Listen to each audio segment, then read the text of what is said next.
Good morning, students, and welcome to learning classes. And today we are discuss second part of chapter 8 cell. First video में हमने इसके general parts को देखा है कि sales क्या होते हैं, इसकी डिस्कवरी किसने की और इसकी शेप और साइज कैसी होती है, क्या कितने बड़े कितने छोटे होते हैं और कैसे इसका शेप होता है, रेगुलर शेप होता है, कुछ डेफिनेट शेप होते हैं। तो इन सारी चीजों को हमने फर्स्ट वीडियो में पढ़ा है। आज हम देखेंगे सेल्स का स्ट्रक्चर एंड फंक्शन, कि सेल का पूरा स्ट्रक्चर कैसे होता है, जिसमें नंबर ऑफ ऑर्गेनेल्स, उसके पार्ट्स कौन कौन से होते हैं और उन पार्ट्स का फंक्शन क्या होता है। आज हम इसको डिटेल्स में इस वीडियो में पढ़ेंगे। ठीक है, तो हम देखते हैं सेल्स स्ट्रक्चर एंड फंक्शन, ये हमारा टॉपिक है।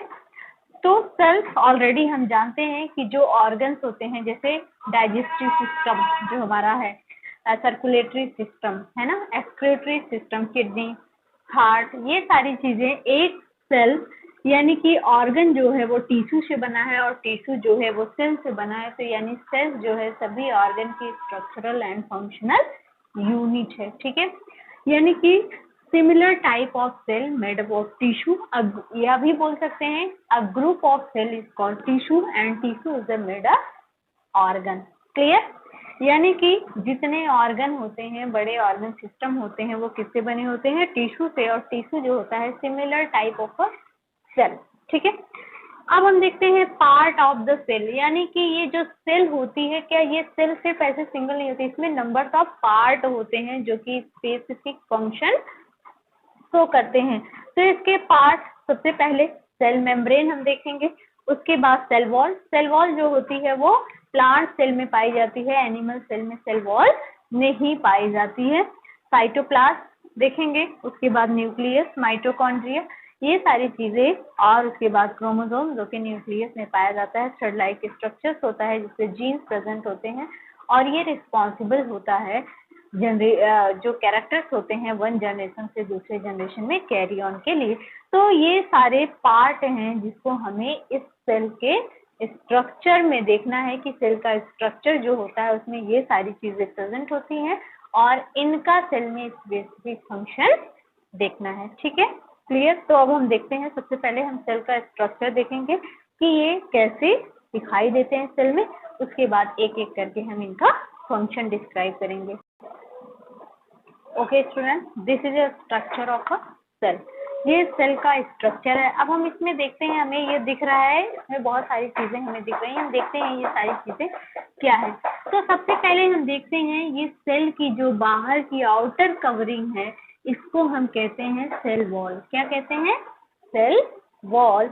ये सिर्फ प्लांट सेल में होती है, एनिमल सेल में ये नहीं होती है। ठीक है, तो ये सेल वॉल हमने देख लिया, ये सेलुलोज की बनी होती है, ये प्लांट सेल में होती है। उसको जैसे गर्मी हो गई, बारिश हो गई, तो इन सारी चीजों से जो अंदर की सेल है उसको प्रोटेक्शन प्रोवाइड करने के लिए ये हार्ड कवरिंग होती है सेल के जो ट्री होते हैं उसके ऊपर की, सेल के ऊपर का मेम्ब्रेन वॉल।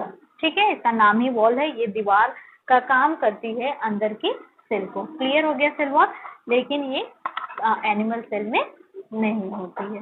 दूसरा हमारा है, दूसरी जो यहाँ पर वॉल हमें दिखाई दे रही है, दैट्स कॉल्ड सेल मेम्ब्रेन। ये एनिमल सेल में भी प्रेजेंट होती है। ये सेल मेम्ब्रेन जो होती है वो कवरिंग है सेल के ऊपर, जो कि अंदर के जो ऑर्गेनेल्स हैं, जो पार्ट हैं, उनको प्रोटेक्शन प्रोवाइड करती है। ये सेल मेम्ब्रेन जो होती है, इसको प्लाज्मा मेम्ब्रेन भी कहते हैं, ये फास्फोरस और लिपिड की बनी होती है। ठीक है, उसके बाद अब हम आते हैं सेल के अंदर, ये हमें ये लिक्विड मटेरियल दिखाई देता है, जेली लाइक सब्सटेंस होता है, जिसको कहते हैं हम साइटोप्लाज्म। क्या कहते हैं? साइटोप्लाज्म कहते हैं। ये हेल्प करता है ऑर्गेनेल्स को मूवमेंट में वन प्लेस टू अनदर, यानी कि ये चिपचिपा स्टिकी मटेरियल होता है जिससे जो ऑर्गेनेल्स होते हैं वो मूवमेंट कर लेते हैं one place to another place पे, आसानी से आ जा सकते हैं। क्लियर। उसके बाद अब ये हमें दिखाई दे रहा है सबसे बड़ा स्ट्रक्चर में, प्लांट सेल में बड़ा होता है और एनिमल सेल में ये छोटा होता है, that's name is vacuole. Vacuole क्योंकि हमारा एक्सक्रीशन पर डे होता है, हमेशा हम जो खाते पीते हैं, जो एक्सक्रीट मटेरियल होता है, यूरिया होता है, जो भी वेस्ट मटेरियल होता है, उसको हम daily outside of the body. लेकिन जो प्लांट होते हैं उसमें आफ्टर सम टाइम बाद उसमें एक्सक्रीशन होता है। पेड़ पे जो देखते हैं अभी बहुत ज्यादा डिमांड हो गया है जो क्या बोलते हैं उसको, गिलोय, है ना। तो वो क्या है, वो प्लांट का वेस्ट मटेरियल है, यानी कि जो वो डाइजेशन करने के बाद जो अनडाइजेस्टेड फूड बच जाते हैं वो इस वैक्यूल में क्या हो जाते हैं, स्टोर्ड हो जाते हैं। और एनिमल सेल में ये छोटा होता है क्योंकि एनिमल सेल में इसकी ज्यादा जरूरत नहीं होती है। ठीक है, उसके बाद हमें ये स्ट्रक्चर दिखाई दे रहा है, this is a mitochondria. Mitochondria is the that called power house of the cell. इसमें एक फिंगर लाइक स्ट्रक्चर दिख रहा है हमें, जिसको हम क्या कहते हैं, क्रिस्टी कहते हैं। और यही क्रिस्टी हमारे स्मॉल इंटेस्टाइन में भी आपने 7th क्लास में पढ़ा होगा कि finger like out of growth finger like structure that called villi, villi कहते थे। और यहाँ पर हम सेल में क्या कहते हैं, क्रिस्टी कहते हैं। ये क्रिस्टी जो होता है क्या करता है, जो सेल होती है उसको एनर्जी को स्टोर करता है, और जब सेल को रिक्वायर्ड होती है तब ये एनर्जी वहां पर प्रोवाइड करता है। ठीक है, उसके बाद हमें एक और स्ट्रक्चर दिखाई दे रहा है, दिस इज अ प्लास्टिड। क्या ये, प्लास्टिड। ये एनिमल सेल में एब्सेंट होती है, ओनली प्लांट सेल में प्रेजेंट होती है। और ये 3 टाइप्स की होती है, chloroplast, chromoplast and leucoplast. Chloroplast already you know that, आप फैमिलियर है उसको जानते हैं। Chloroplast have a green colour, provide leaves. Leaves को ये प्लांट की क्या करता है, ग्रीन कलर प्रोवाइड करता है, और this is a help in the photosynthesis, already you know that. दूसरा हमारा क्रोमोप्लास्ट, जो फ्रूट होते हैं वो राइप होते हैं डिफरेंट कलर में, आपने देखा कुछ फ्रूट येलो होते हैं, कुछ रेड होते हैं, तो वो होता है क्रोमोप्लास्ट। यही जो प्लास्टिड वो क्रोमोप्लास्ट टाइप होती है और ये कलर वहां पर देती है। और थर्ड हमारा ल्यूकोप्लास्ट, जैसे पोटैटो वगैरह हो गया, उसमें कोई कलर नहीं होता, कलरलेस होती है, तो वो होता है leucoplast. This is a plastid. Clear. उसके बाद हमारा आता है Golgi body, this is the help in the protein synthesis and this also endoplasmic reticulum. It 2 type, एक होता है स्मूथ एंडोप्लाज्मिक जिसको SER, और दूसरा हमारा होता है RER। ठीक है, स्मूथ इंडोप्लाज्मिक रेटिकुलम और रफ इंडोप्लाज्मिक रेटिकुलम। यानी कि एक इंडोप्लाज्मिक रेटिकुलम पे क्या पाया जाता है, राइबोसोम्स। ये जो स्ट्रक्चर्स दिखाई दे रहे हैं ये किसके स्ट्रक्चर हैं, राइबोसोम के स्ट्रक्चर हैं। ये राइबोसोम जो होते हैं प्रोटीन सिंथेसिस का काम करते हैं। जो स्मूथ होता है उस पे राइबोसोम एब्सेंट होते हैं। क्लियर। तो इधर अब हमारा एक बहुत ज्यादा इम्पोर्टेंट पार्ट बचता है, वो क्या है, हमारा न्यूक्लियस। ठीक है, अब हम न्यूक्लियस को डिटेल्स में देखेंगे। न्यूक्लियस है, न्यूक्लियस के ऊपर एक मेम्ब्रेन पाई जाती है जिसको कहते हैं nuclear membrane. It separate the cytoplasm of, जो सेल का साइटोप्लाज्म है उससे न्यूक्लियस को अलग करती है। इसके ऊपर भी एक क्या पाया जाता है, मेम्ब्रेन, और इसके अंदर भी एक न्यूक्लियस पाया जाता है दैट कॉल्ड न्यूक्लियोलस। और ये न्यूक्लियोलस जो होता है वो कंट्रोल करता है न्यूक्लियस को। और इसमें एक बहुत इंपॉर्टेंट कैरेक्टर पाया जाता है, thread like structure that called chromosomes. ठीक है, अब इन सारी चीजों को हमने देख लिया। इसी क्रोमोसोम पे इस तरह का स्ट्रक्चर पाया जाता है that called genes, and genes is responsible for characters carry on one generation to another. Clear. तो ये सारी चीजें हमारे सेल के अंदर पाई जाती हैं, और भी बहुत सारी चीजें पाई जाती हैं। फिलहाल हमको बहुत डिटेल्स में जाने की जरूरत नहीं है, बस इतना ही देखना है कि इसमें हमने जितने इम्पोर्टेंट ऑर्गेनेल थे, ये सेल के पार्ट हैं, सेल के ऑर्गेनेल हैं, इन सारी चीजों से ही सेल बनी है, और सेल इसीलिए स्पेसिफिक फंक्शन तो कर पाती है। तो स्ट्रक्चर हमने देख लिया, और लगभग मैंने सभी के थोड़े थोड़े फंक्शन भी बता दिए। जो मेन फंक्शन बचा हुआ है वो है हमारा न्यूक्लियस का फंक्शन। अब इसको हम डिटेल्स में देखते हैं। न्यूक्लियस के अंदर जो ये थ्रेड लाइक स्ट्रक्चर है क्रोमोसोम, इसी को हम डिटेल्स में पढ़ते हैं। ठीक है, साइटोप्लाज्म हमारा क्लियर हो गया। Jelly like substance found in a cell. Cell में एक जेली लाइक सब्सटेंस पाया जाता है जिसको हम क्या कहते हैं, साइटोप्लाज्म कहते हैं। This help in the organelle movement, ताकि इसकी वजह से organelle one place to another place पे मूव ऑन कर सकते हैं। उसके बाद वैक्यूल्स, प्लांट सेल में ये लार्ज होती है और एनिमल सेल में ये स्मॉल होती है।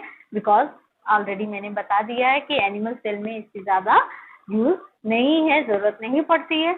This is a mitochondria, this is also called power house of the cell. ठीक है, उसके बाद हमने प्लास्टिक देख लिया। It is 3 types, chloroplast, chromoplast and leucoplast, and this is a Golgi body and this is the endoplasmic reticulum. It's 2 types, a smooth endoplasmic reticulum and rough endoplasmic reticulum.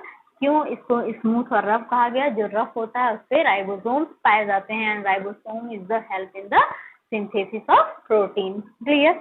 तो बस इतनी ही चीजें अगर आप इतना भी एग्जाम में डिफाइन कर दोगे, लिख दोगे तो भी सही है। ठीक है, तो बस हमें अब सिर्फ न्यूक्लियस को डिटेल्स में देखना है। अब हम देखते हैं क्रोमोसोम्स, जीन्स और इसके फंक्शंस को। क्लियर?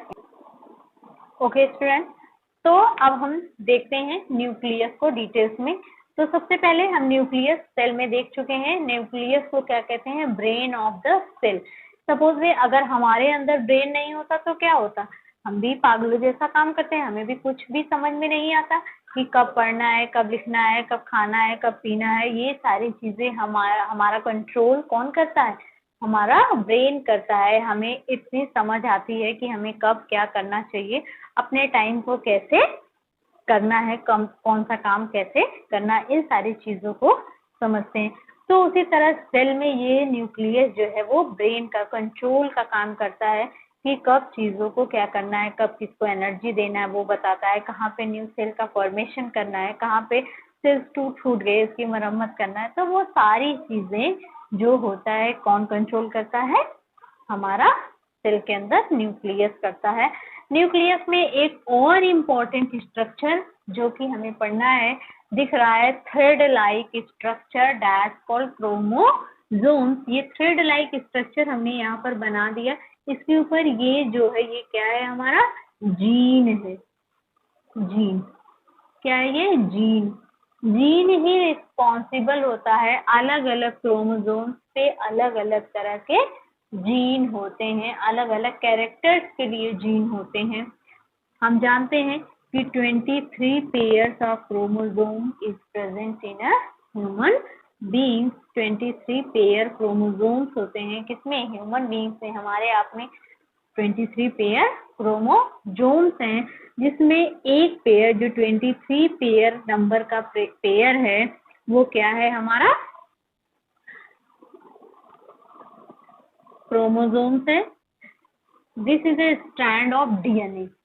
ये जो डीएनए है ये एक मदर्स का होता है, एक फादर्स का होता है। जब सेल डिवीजन होने लगती है, जब फर्टिलाइजेशन होता है, आपको नेक्स्ट क्लास में रिप्रोडक्शन के चैप्टर में ये सारी चीजें पढ़ाई जाएंगी। तो जब ये क्रोमोसोम का डिवीजन होने लगता है तो इससे कुछ कैरेक्टर्स मदर के होते हैं और कुछ कैरेक्टर जो होते हैं वो फादर्स के होते हैं, और दोनों कैरेक्टर्स मिलके न्यू इंडिविजुअल्स का फॉर्मेशन करते हैं। जो कैरेक्टर इसमें डोमिनेंट्स होते हैं, जो कैरेक्टर मजबूत होते हैं, उनका कैरेक्टर, जैसे करली हेयर, पेरेंट्स में से किसी का हेयर अगर करली है तो जो बच्चा होगा उसका भी हेयर कैसा होगा? करली होगा। फेयर कलर, अगर किसी का कलर, पेरेंट्स में किसी का कलर फेयर है तो न्यू बेबी जो होगा वो फेयर कलर का होगा। तो ये सारी चीजें क्या होती हैं? कैरी ऑन होती हैं one generation to another by chromosome पे प्रेजेंट जो होते हैं वो जीन्स के थ्रू होते हैं। तो genes is responsible for carry characters one generation to another. बस हमको इतना ही, ये डीएनए का स्ट्रैंड है जिसमें हमारे अभी आपको फिलहाल पढ़ना नहीं है, हमारे प्यूरिन्स एंड पिरिमिडिन्स जो न्यूक्लिक बेसिस होते हैं जो इसमें स्ट्रैंड का फॉर्मेशन करते हैं, और ये डीएनए जो होते हैं एक हेलिकल स्ट्रक्चर बनाते हैं। जो ये हेलिकल स्ट्रक्चर्स बनाते हैं हमारे अंदर, जो कि कैरेक्टर्स को कैरी ऑन होता है। इसीलिए कभी अगर कुछ डिफरेंट होता है, अगर किसी चीज को हमें पता करना होता है, जनरेशन पता करनी होती है, तो डीएनए के थ्रू हमें पता चल जाता है कि पेरेंट्स के कौन कौन से कैरेक्टर्स हमारे बेबी में हैं। तो हमने देख लिया कि न्यूक्लियस जो है, न्यूक्लियस में ये थ्रेड लाइक हम स्ट्रक्चर क्रोमोसोम जो है वो क्या करता है, कैरेक्टर को कैरी ऑन करता है। ठीक है, तो बाकी चीजें और मैंने सेल की बताई दी थी। आपको क्या क्या पढ़ना था, सेल मेम्ब्रेन आपने पढ़ लिया। सेल मेम्ब्रेन जो होती है वो क्या होती है, सेल की कवरिंग होती है, सेल को प्रोटेक्शन प्रोवाइड करती है। उसके बाद आपने साइटोप्लाज्म पढ़ लिया था। साइटोप्लाज्म क्या होता है, jelly like substance is called cytoplasm and its help in the movement of organelle one place to another. ठीक है, उसके बाद हमने न्यूक्लियस देख लिया, वैक्यूल भी मैंने बता ही दिया था।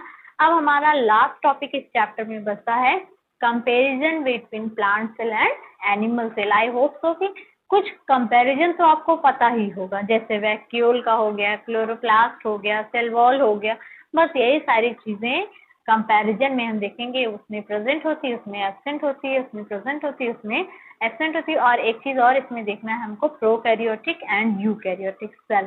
Sales are two types, prokaryotic and eukaryotic. सबसे पहले हम प्रोकैरियोटिक यूकैरियोटिक देखते हैं, उसके बाद हम कंपैरिजन देखेंगे। क्लियर?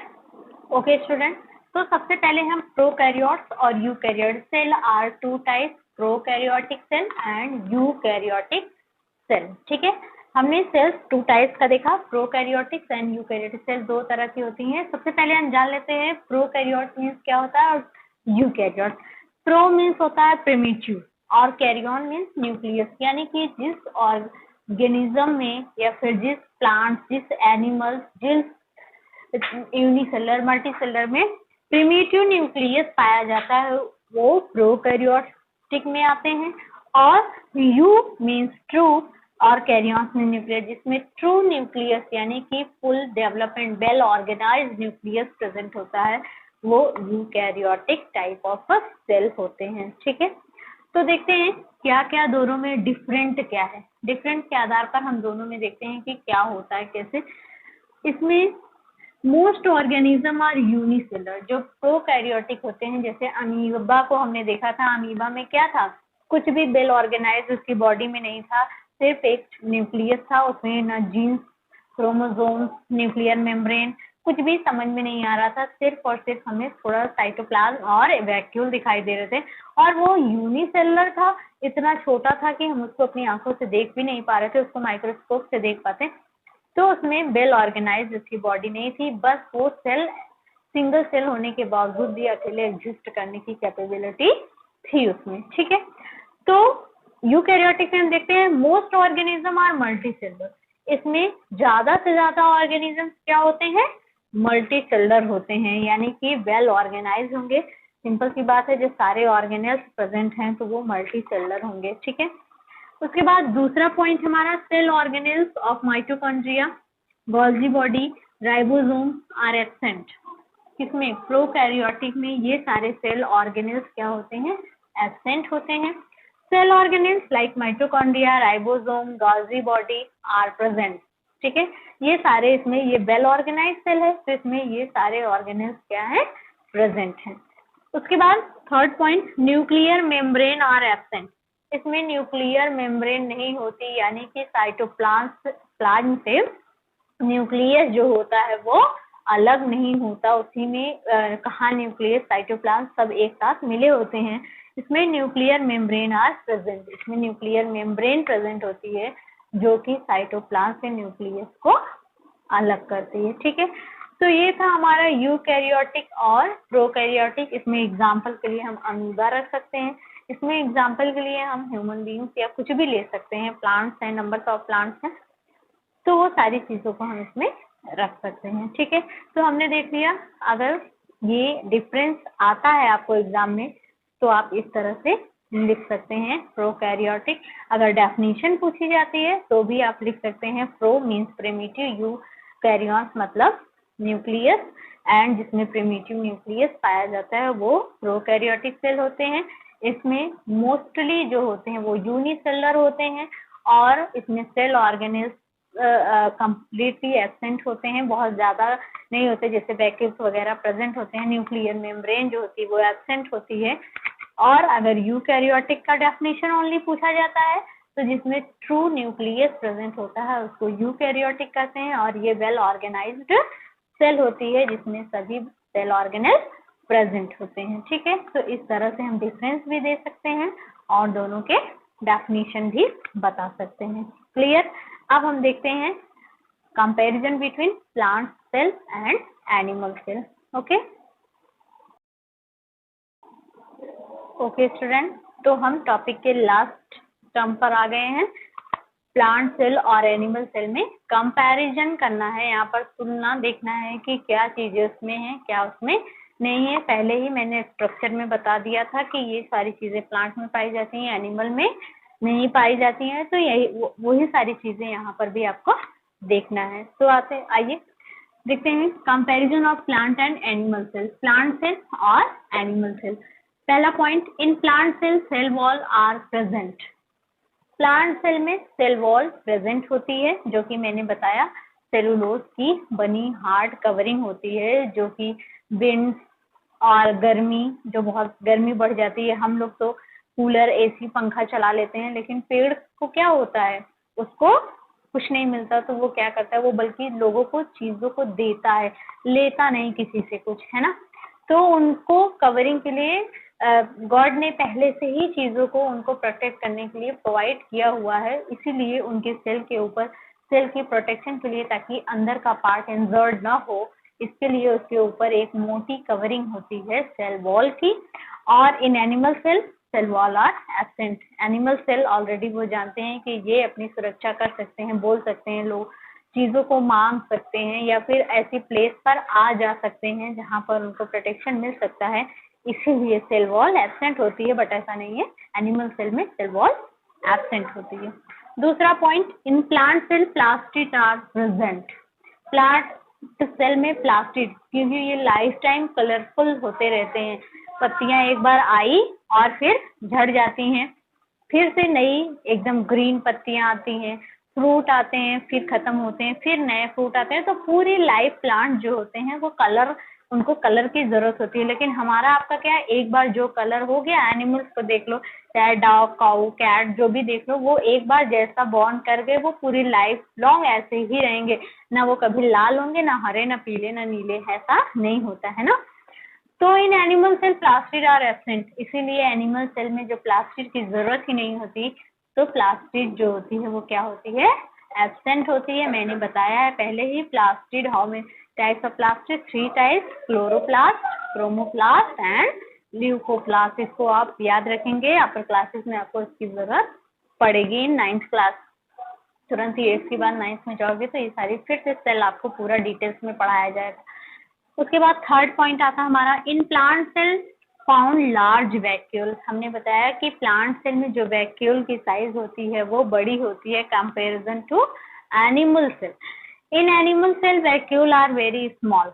एनिमल सेल में भी वैक्यूल प्रेजेंट है, होती है, एक नहीं बल्कि 2-4 वैक्यूल प्रेजेंट होती है, लेकिन साइज क्या होती है, छोटी होती है, बिकॉज इसकी ज्यादा जरूरत नहीं होती एनिमल सेल में। लेकिन प्लांट सेल में इसकी ज्यादा जरूरत होती है, क्योंकि एक्सक्रीशन ऑल टाइम यहाँ पर नहीं हो पाता है, तो जो वेस्ट मटेरियल होते हैं वो एब्जॉर्ब होते हैं और बाद में फिर जो उनकी हार्ड कवरिंग होती है सेल वॉल, उसी के थ्रू ये क्या करते हैं, बाहर निकालते हैं अपने वेस्ट मटेरियल को, लॉन्ग टाइम तक एब्जॉर्ब रहता है। इसीलिए इसमें जो वैक्यूल होता है वो क्या होता है, लार्ज, बड़ा होता है, बड़े आकार का।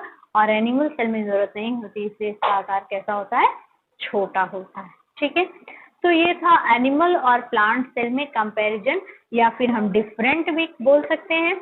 दोनों में हमें डिफरेंट बताना हो तो भी देख सकते हैं, कंपैरिजन देना हो तो भी देख सकते हैं, और अगर सिमिलरिटी और डिफरेंस देना हो, सिमिलरिटी भी बता सकते हैं। ठीक है, तो ये था हमारा chapter cell structure and function.